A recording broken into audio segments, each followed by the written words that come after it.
vu à l'extérieur avec beaucoup d'attention. Et pour cause. Qu'il soit qualifié d'odieux, de monstrueux ou d'incompréhensible, il est des actes d'une gravité telle qu'aucune épithète ne paraît assez forte pour exprimer les sentiments de l'opinion publique à leur égard. L'indignation, la répulsion, l'effroi. Ainsi en est-il des agressions sexuelles dont fait partie l'exhibition sexuelle. Réprimée au titre de l'article 222-32 du Code pénal, l'exhibition sexuelle relève des comportements outrageants, c'est-à-dire des infractions qui n'impliquent pas de contact avec les victimes, des infractions qui n'ont pas pour but d'obtenir d'elles un certain comportement sexuel, mais qui portent néanmoins indéniablement atteinte à la pudeur du public. Pour que cette dernière soit matériellement caractérisée, deux conditions sont posées par le Code pénal. En effet, il doit s'agir d'un acte de nature sexuelle et d'un acte exhibé, c'est-à-dire ayant reçu une publicité. Concernant tout d'abord la nature de l'élément matériel de l'infraction, il doit être question non pas d'un écrit, non pas d'une parole, mais d'un acte impudique. Cette dénomination comprend à la fois les rapports sexuels, les gestes obscènes, mais aussi et surtout l'exhibition des parties sexuelles du corps. C'est ainsi que tous les actes sexuels réalisés publiquement sont visés par le texte d'incrimination, et ce, quelle que soit la prétendue légitimité que pourrait revêtir cet acte. Toutes les excuses, tous les motifs qu'avance le mis en cause pour justifier ces actes ne doivent pas, juridiquement, être pris en compte. Et je m'étonne ce soir de la position adoptée par M. Bitou, car, à en croire le dossier, il nie totalement les faits, or ce soir, il semble les reconnaître partiellement. Quoi qu'il en soit, plusieurs témoignages semblent attester de la nature sexuelle des actes commis par lui. La responsable de magasin, Mme Batt, a dit aux enquêteurs que M. Bitou se masturbait dans la cabine d'essayage, que ces derniers étaient déjà venus la veille, et qu'une autre vendeuse, à savoir Mme Altigo, avait elle aussi vu M. Bitou se masturber dans une cabine d'essayage.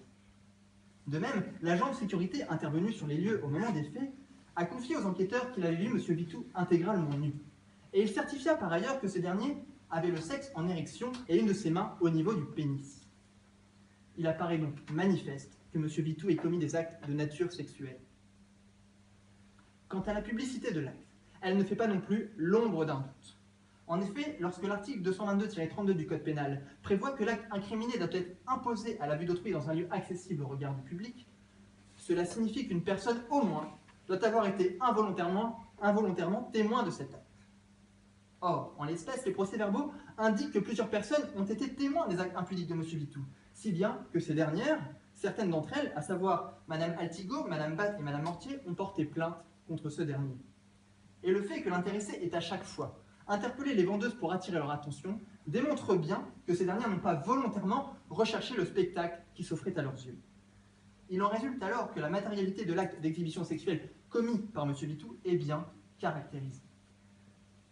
S'agissant maintenant de la dimension morale de cette infraction, il convient de rappeler que si en vertu du principe d'indifférence des mobiles, il importe peu de savoir si l'exhibition sexuelle a été commise dans la volonté de choquer d'autres personnes ou de satisfaire une pulsion naturelle, il nous faut en revanche, en l'absence de précision donnée par l'article 222-32 du Code pénal et conformément à l'article 121-3 de ce même code, rechercher un dol général. Eu égard à l'infraction reprochée, il s'agit de démontrer que M. Bitou a voulu son acte d'exhibition tout en ayant eu conscience que cet acte était impudique. Ici, la première de ces deux composantes ne pose pas de difficulté, étant donné que M. Bitou a bel et bien exhibé son sexe. Il ne pourra donc que difficilement prétendre qu'il n'a pas voulu cet acte. Quant à la deuxième composante, il apparaît que la configuration des lieux soit à même de révéler l'impudicité de l'acte. La conscience de l'impudicité de l'acte. En l'espèce, l'acte ayant été commis dans la cabine d'essayage d'un magasin de lingerie, M. Bitou ne pouvait qu'avoir conscience de cette impudicité. Toutefois, si à rebours de mon raisonnement, vous jugeriez que M. Bitou n'a pas eu clairement la volonté d'imposer à ces actes à la vue d'autrui, il me faut alors vous rappeler que la jurisprudence se contente parfois d'une négligence de l'auteur de l'infraction pour entrer en condamnation, et ce, comme l'a encore démontré la Cour de cassation dans un arrêt rendu le 27 janvier 2016. C'est alors en toute logique qu'il vous faudra conclure que tant d'un point de vue moral que matériel, les actes reprochés à M. Bitou sont constitutifs de l'infraction d'exhibition sexuelle telle que prévue à l'article 222-32 du Code pénal. En tant que membre du ministère public, protecteur de l'intérêt général, permettez-moi d'insister sur la gravité des faits commis dans cette affaire par le prévenu. En effet, tout comme le viol, L'exhibition sexuelle est une forme de violence sexuelle, et à ce titre, elle doit être ardemment combattue. Et ce, a fortiori lorsque les victimes de cette agression sont des personnes mineures. Or, en l'espèce, la responsable du magasin a indiqué aux enquêteurs qu'au moment des faits, les clientes du magasin étaient des jeunes filles de 13 ans, accompagnées de leur maman. Il vous reviendra donc de ne pas oublier cet élément de fait lors de votre délibéré et d'en tirer les conséquences quant au choix de la peine que vous déciderez d'infliger à M. Vitou. Le caractère grave de l'infraction commise par lui est donc indissociable. Pour autant, il me faut nuancer mon propos dans la mesure où M. Vitou n'a pas d'antécédent judiciaire. Il aurait d'ailleurs connu à l'occasion de cette affaire sa première garde à vue.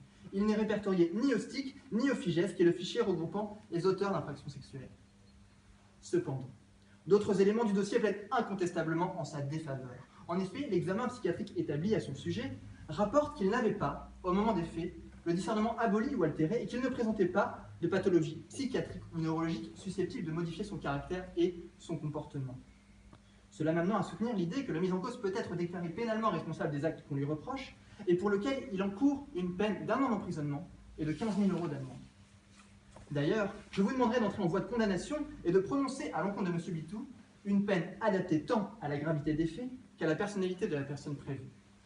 En ce sens, je requiers contre lui une contrainte pénale, sanction prévue à l'article 131-4-1 du Code pénal. En effet, à la suite de Raymond Saleil, éminent juriste français, j'ai bien conscience que les courtes peines sont pour notre système pénitentiaire semblables à de véritables plaies.